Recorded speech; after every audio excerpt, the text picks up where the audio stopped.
Bonsoir à tous, bienvenue sur Monaco Info pour une nouvelle édition. Voici les titres de ce vendredi 7 octobre. Le Conseil national a une nouvelle présidente. Après le départ de Stéphane Valéry, Brigitte Boccon-Pagès a été élue à l'unanimité. Nous y reviendrons dans quelques instants. C'est un projet qui vise à désengorger la principauté. La création d'une trémie à la sortie du tunnel René 3 a été votée hier lors du Conseil métropolitain. Jean-Luc Puyot, le directeur de l'aménagement urbain, sera avec nous pour en parler. Puis nous recevrons Konstantin Sigov. Le philosophe ukrainien est actuellement en résidence dans les ateliers d'artistes de la direction des affaires culturelles. Il sera également l'invité du prochain rendez-vous des rencontres philosophiques de Monaco sur le thème de la guerre. Dans ce journal également, le récital Maria Joao Pires avec Schubert et Debussy à l'honneur. Et puis retrouver à l'issue de cette édition un grand format consacré à un exercice anti-pollution en mer. Je vous le disais en titre, Brigitte Boccon-Pagès a été élue hier présidente du Conseil national, une élection qui fait suite au départ de Stéphane Valéry. Brigitte Boccon-Pagès devient la première femme à occuper ce poste dans l'histoire de la Haute Assemblée. Cette élection a eu lieu en ouverture de la session d'automne consacrée à l'examen du budget rectificatif. Fabien Bonilla, vous avez assisté à ce moment historique dans l'hémicycle du Conseil national. Il y avait beaucoup d'émotions. Oui, vous avez employé deux mots forts qui résument cette soirée, les mots émotion et historique. Et parmi les dates historiques de cette assemblée, il y a eu 1911, date de la création du Conseil national. Il y a aussi 1962, c'est à ce moment-là que le Conseil national devient une assemblée législative. Et il y aura désormais le 6 octobre 2022, où pour la première fois depuis 1911, depuis 111 ans, et le passage de 13 présidents différents, et bien qu'une femme est à la tête de cette assemblée. Et pour revenir concrètement sur cette soirée de jeudi, la séance est ouverte à 17h02. Brigitte Boccon-Pagès se présente comme présidente du Conseil national. Les 22 élus votent. Il y aura 22 voix pour. Il est 17h14. Brigitte Boccon-Pagès est la nouvelle présidente émue du Conseil national.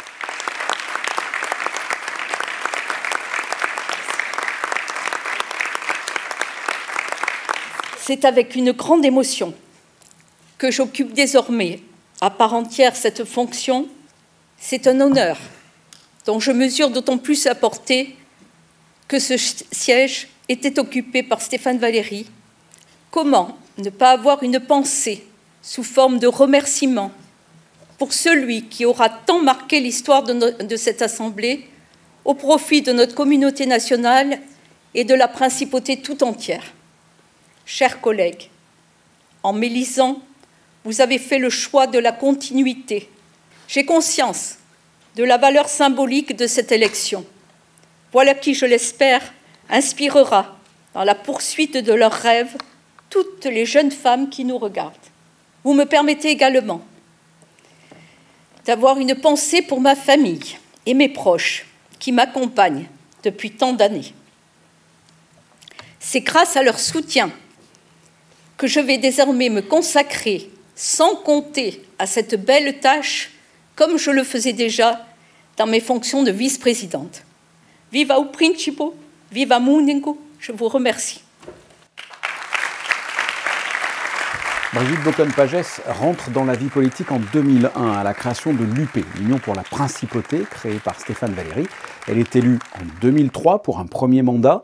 Brigitte Boccon-Pagès sera réélue en 2008 et enfin en 2018 avec le parti Primo, Priorité Monaco.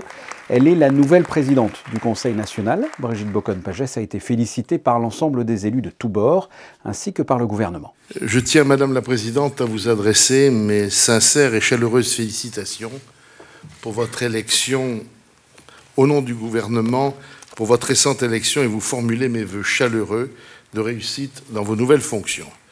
Cette élection, vous l'avez souligné, eu égard à son caractère symbolique, est un fait marquant pour la principauté puisque vous êtes la première femme à accéder à ce niveau de responsabilité au sein du Conseil national. Brigitte Boccon-Pagès occupait auparavant le poste de vice-présidente. Balthazar Sédou, le président de la Commission des finances et de l'économie, se présente. Il sera lui aussi élu avec les 22 voix des conseillers nationaux. Il devient ainsi le vice-président de cette haute assemblée. Et cette soirée inédite, Émilie, s'est logiquement poursuivie par le début de l'examen de la loi du budget rectificatif 2022. Oui, une séance lors de laquelle il aura été question de logement, mais aussi de mobilité. À ce sujet, le Conseil métropolitain, sous la présidence de Christian Estrosi, a décidé de mettre en œuvre un projet de trémie pour fluidifier la circulation à la sortie de Monaco. Le gouvernement princier s'en est d'ailleurs félicité. Pour mieux comprendre les enjeux d'un tel projet, Jean-Luc Puyot, directeur de l'aménagement urbain, est notre invité. Bonsoir Jean-Luc Puyot. Bonsoir Émilie Rousseau. Est-ce que vous pouvez déjà nous éclairer sur ce qu'est une trémie ? Alors une trémie, donc en l'occurrence la trémie dont on parle, ça sera une voie souterraine qui passera sous le croisement entre, au niveau de Cap-Bail, l'intersection qui descend sur Cap-Bail et la route nationale qui va jusqu'au tunnel de l'autoroute qui est appelé le tunnel A500. Le projet se veut que dans un sens, c'est ça, dans le sens montant, pourquoi ? Alors la principale raison, c'est que donc cette trémie permettra donc de fluidifier la circulation en sens montant, comme vous l'avez indiqué, parce que nous avons des remontées de queue dans le tunnel Régnier 3. Et donc quand on a une certaine distance à la sortie du tunnel, à peu près une centaine de mètres, la réglementation nous impose de fermer le tunnel. C'est suite à un accident qui avait eu lieu dans le tunnel du Mont-Blanc. C'est pour ça que le tunnel Régnier 3 est souvent fermé aux heures de pointe. C'est simplement pour des questions de sécurité. Absolument, c'est un aspect réglementaire, donc c'est la réglementation dite Mont-Blanc, mais qui ne s'applique pas qu'au tunnel Régnier 3, qui s'applique à tous les tunnels en Europe. Et si on prend l'exemple aussi, souvent donc le tunnel de la 500 qui accède à Monaco est souvent fermé le matin pour les mêmes raisons. Pour chiffrer un petit peu, Jean-Luc Puyot, ce sont combien de pendulaires qui entrent et qui sortent de Monaco chaque jour ? Alors ça fluctue, mais ces derniers temps, on a une moyenne à peu près de 105 000 véhicules jour qui rentrent et qui sortent de la principauté. Et donc les véhicules qui sortent de la principauté par l'intermédiaire du tunnel Régnier 3, en heure de pointe, notamment le soir, c'est entre 1800 véhicules heure qui empruntent ce tunnel. Donc cette trémie aurait un grand rôle à jouer sur la circulation aux abords de la principauté. Absolument, donc ça permettrait notamment, donc, outre l'aspect réglementaire, parce qu'on n'a vraiment pas le choix, de fluidifier donc, la circulation en sens sortant pour Monaco. Et puis, comme vous l'avez vu ces derniers temps, on n'est jamais à l'abri d'un petit incident donc, sur cet accès, puisque notamment la semaine dernière, quand il y avait la pénurie d'essence à la station Total, donc les gens stationnaient sur la voie, et donc de ce fait, une remontée de queue se crée dans le tunnel, et nous avions l'obligation de fermer l'accès à ce tunnel. C'est un projet qui est en discussion entre Monaco et la France depuis de longues dates, et puis maintenant on sait que voilà, c'est un projet capital pour la principauté, mais également la France. Oui, surtout à cette époque, on parle de mobilité et d'améliorer donc les axes rentrant et sortant de la principauté. Ça va être un des piliers, un des axes majeurs pour améliorer donc la fluidité aux accès de Monaco. Eh bien, merci Jean-Luc Puyot de nous avoir éclairé sur ce projet de trémie entre la France et Monaco. Merci infiniment. Merci beaucoup Émilie, bonne soirée, au revoir.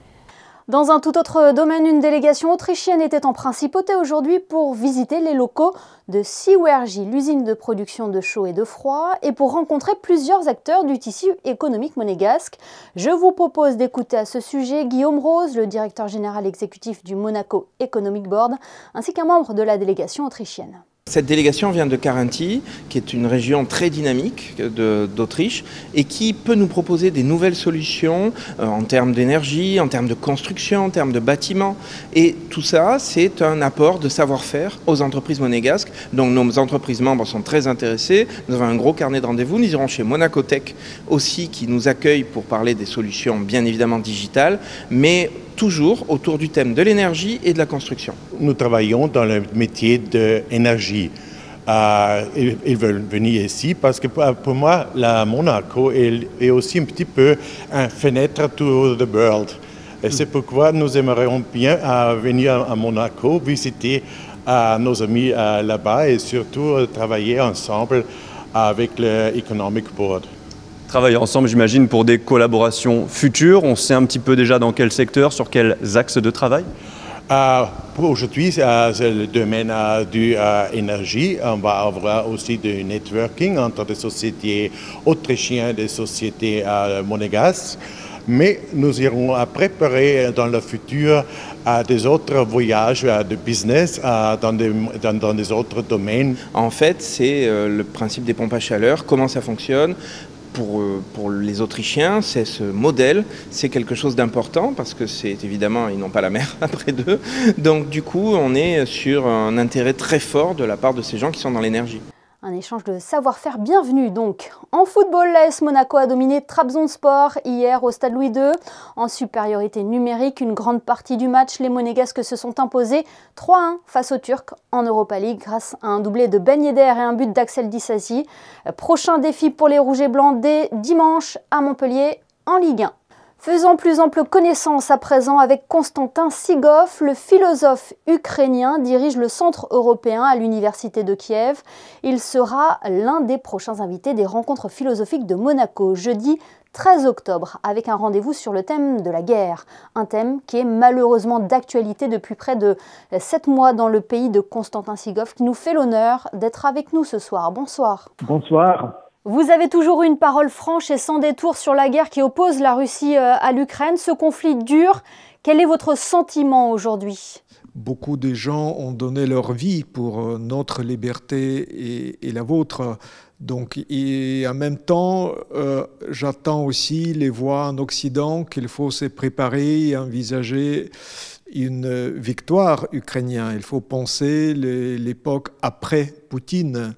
Et même les pays traditionnellement neutres comme la Suisse font cette réflexion-là, positionnement, et pour l'Ukraine est absolument central et très important la solidarité des pays libres et démocratiques comme la vôtre. Vous aviez fait le choix de rester en Ukraine, à Kiev, avec votre fils Romain. Quelles sont les nouvelles qui vous parviennent du pays ? D'une part, on peut être toujours étonné par le courage de la résistance ukrainienne, qui n'affaiblit pas, au contraire. En même temps, chaque ville libérée, Izium et d'autres, montrent bien les terribles tragédies des massacres qui ont été opérés par l'armée russe. Il y a toujours les tragédies parmi les civils, donc il y a des crimes contre l'humanité qui sont commis, et donc nous espérons la justice et de cette façon assurer la paix stable sur tout notre continent, ce qui est évidemment une nécessité pour notre pays et pour toute l'Europe au sens le plus large. Vous êtes régulièrement intervenu dans les médias. Il était important pour vous de partager votre histoire, de pouvoir relayer ce qu'il se passait en Ukraine ? Oui, je pense que c'est très important de dire le vrai. Et c'est vrai qu'après 24 février, j'ai eu des journées avec 10-12 interviews par jour aux différentes chaînes de télévision. Ensuite, je pense qu'il est aussi important de publier, par exemple, un livre. La guerre nous impose une rupture, mais il faut malgré tout travailler pour la continuité et ainsi envisager l'avenir, envisager après-guerre, envisager la reconstruction de notre pays et envisager aussi la naissance d'une nouvelle Europe qui nécessairement doit être différent. Je pense à vraiment une réintégration complète de l'Ukraine à l'Union européenne et à d'autres institutions de sécurité européennes qui nécessitent d'être élaborées plus sérieusement. La guerre sera le thème des rencontres philosophiques de Monaco. Comment la philosophie peut trouver sa place en période de conflit lorsqu'elle semble à contre-courant, à contre-temps ? Les rencontres philosophiques ont mis en exergue cette formule d'Emmanuel Levinas que, après vous, cette formule de politesse devrait être les plus belles définitions de notre civilisation. Et je crois qu'aujourd'hui, nous pouvons, avec nos amis et collègues des rencontres philosophiques, considérer que cette formule « après vous », ce n'est pas seulement une formule de politesse, c'est aussi l'idée qu'après cette génération des grands témoins, comme Levinas, Paul Ricoeur, Jean Kilevitch, nous pouvons prendre très au sérieux que nous sommes en train de vivre après vous, après eux, après les gens qui sont, encore une fois, donné leur vie pour nous. Donc c'est à la fois une gratitude, un sens très très fort que nous vivons, nous sommes libres grâce à eux. Mais aujourd'hui, nous pouvons comprendre que le socle de notre civilisation, aujourd'hui, doit être pensé en profondeur, ensemble, et ainsi être renforcé. Un dernier mot, Constantin Sigov, sur l'accueil que vous avez reçu de la Principauté. Vous êtes en résidence dans les ateliers d'artistes de la Direction des Affaires culturelles. Quels sont les projets que vous y menez? Écoutez, d'une part, je me prépare pour rencontrer les lycéens ici au Rocher. Et par ailleurs, je viens d'achever l'ouvrage. Donc hier, j'ai signé la conclusion où j'ai évoqué évidemment les rencontres philosophiques. L'ouvrage doit apparaître en novembre à Paris. Donc je serai très heureux de le partager avec vous et avec les gens qui s'intéressent à la pensée, à l'intelligence, d'ailleurs, encore une fois, qui déborde largement les murs universitaires. Eh bien, le rendez-vous est pris. Merci infiniment, Constantin Sigov, d'avoir été avec nous sur Monaco Info ce soir. Merci à vous. Et puisque nous parlons culture, le prix Nobel de littérature a été décerné hier à Annie Ernaux. C'est la première Française à recevoir cette distinction. Plusieurs des livres d'Annie Ernaux sont des best-sellers. L'ensemble de son œuvre avait d'ailleurs été salué par la Fondation Prince-Pierre de Monaco l'an dernier en lui remettant le prix littéraire. Intéressons-nous à présent au dernier concert donné à l'Auditorium Régnier III. Il s'agit d'un récital donné par la pianiste Maria Joao Pires avec au programme Schubert et Debussy, le reportage de José Sacré.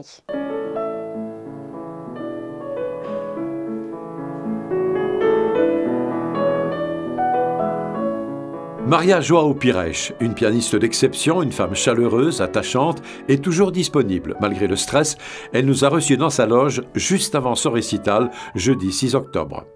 Moi, j'ai tendance à être stressée pour jouer en public, mais ça ne m'aide pas du tout de me meurtrir avec ne pas voir les gens ou rester isolé. Ça ne m'aide pas. Moi, je préfère communiquer et sentir que je suis une personne comme les autres, que je fais un travail comme tout le monde. Ça aide.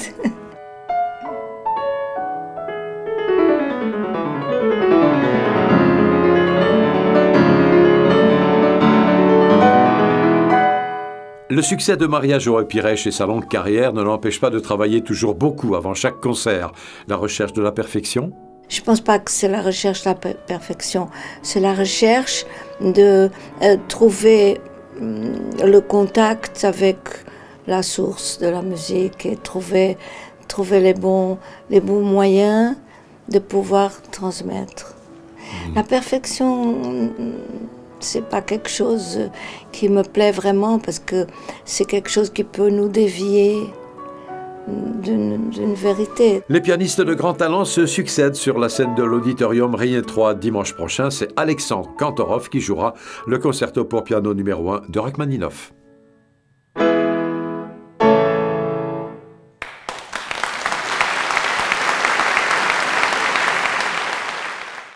Dans le reste de l'actualité, la Principauté se mobilise pour Octobre Rose. Ce 6 octobre, les façades des institutions monégasques se sont illuminées de rose, couleur symbole de la campagne de sensibilisation au cancer du sein. J'en profite pour vous rappeler qu'un stand sera mis en place par le centre hospitalier Princesse Grace demain, place d'Armes, de 9h à midi. Des professionnels de santé seront là pour répondre à toutes vos questions. Ce rendez-vous à présent à noter dans vos agendas. Le 19 octobre, la mairie de Monaco organise un atelier écoludique pour les enfants de 6 à 10 ans. Il aura pour thème l'automne. Plus d'informations sur le site officiel de la mairie de Monaco.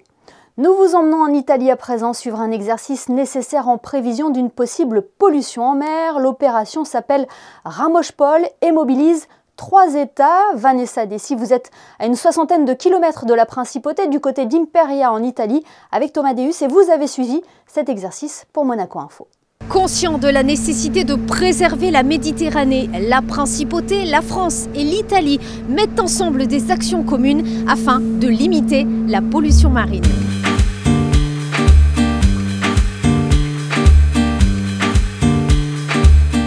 cette volonté de protéger les eaux du littoral méditerranéen naît l'accord Ramoge en 1976 sous l'impulsion du prince Régnier III. Ratifié par les 3 pays, il s'inscrit dans le cadre de la Convention de Barcelone et c'est seulement en 1981 qu'il entre en vigueur. Dans ce cadre et face à la catastrophe du naufrage à Veynes en 1991, le plan Ramoge-Pol voit le jour quelques années plus tard. Une véritable coopération opérationnelle en mer. Le fait de pouvoir mettre 3 pays en commun pour lutter contre un phénomène aussi dévastateur qu'une pollution en mer par hydrocarbures ou encore par des produits caustiques ou des produits polluants, c'est déjà beaucoup. Alors il y a certainement des choses qui sont perfectibles. Tous les ans on s'améliore. Il n'y a pas de solution miracle et l'idée c'est de travailler, d'impliquer petit à petit toute une chaîne de personnes qui soient capables de répondre de manière tout à fait spontanée, on va dire, à un événement majeur qui se déclencherait dans notre belle Méditerranée.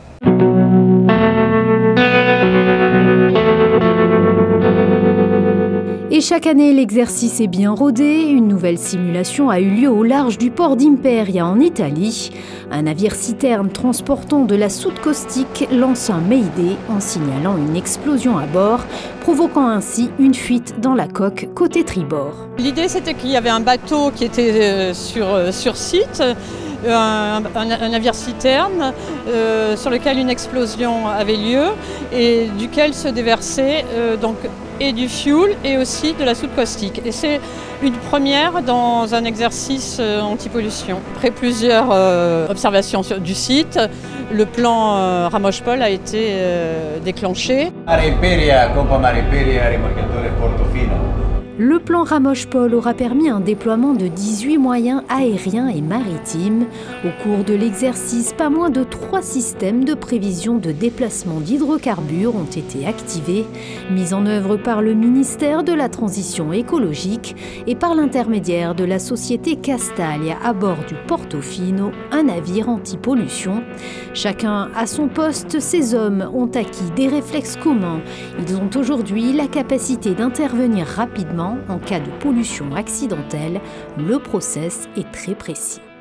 Quindi adesso noi ci adoperiamo per il suo contenimento attraverso le barriere gonfiabili assieme ai nostri amici francesi e si procederà successivamente a aspirare l'olio del carburante attraverso un separatore che rilascia l'acqua e raccoglie l'olio che sarà inviato nei depositi della nave per poi il successivo smaltimento in costa a terra. Ricominciamo le operazioni di vestizione, quindi che si ricompongano le squadre. Pour la première fois, le ministère a également proposé une simulation de nettoyage du littoral, augmentant ainsi le réalisme de l'opération. Pour la 2e année consécutive, la principauté avait mis à disposition de l'Italie la vedette princesse Gabriella. La division de la police maritime et aéroportuaire de Monaco s'est placée à cette occasion en tant que soutien. Monaco a mis encore cette année en œuvre 2 moyens nautiques. Donc le bateau Princesse Gabriella qui a donc permis de déployer l'unité d'intervention des drones, l'UDLA, à son bord et qui a donc la charge, sous l'égide de la direction de la sûreté publique et du département de l'intérieur, de prendre en charge les interventions dans le cadre de Ramoge. Et il y avait également la direction des affaires maritimes qui a déployé un moyen, le Vitamar 3, à bord duquel il y avait des observateurs. Et puis cette année, nous avions également les sapeurs-pompiers, la compagnie des sapeurs-pompiers de Monaco. Donc globalement, c'est un bilan très positif. Et puis donc bien sûr, un accueil exceptionnel en Italie et une organisation parfaite du secrétariat Ramoge pour nous orchestrer l'ensemble de ces interventions.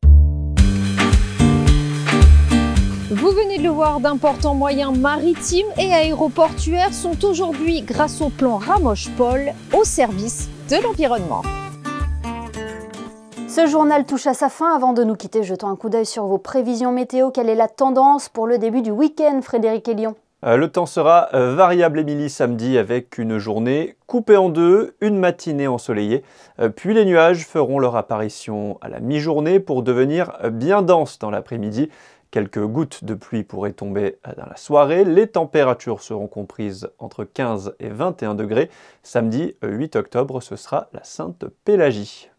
Merci Frédéric et merci à vous de nous être fidèles chaque soir sur Monaco Info. Nous étions du côté d'Imperia tout à l'heure, allons plus à l'est, à Bologne plus précisément pour refermer ce journal. Bologne, le premier adversaire de l'AS Monaco Basket dans cette nouvelle saison en Euroleague. Photo signée ce soir, Michael Alési. Excellente soirée à tous et à demain, samedi, pour une nouvelle édition.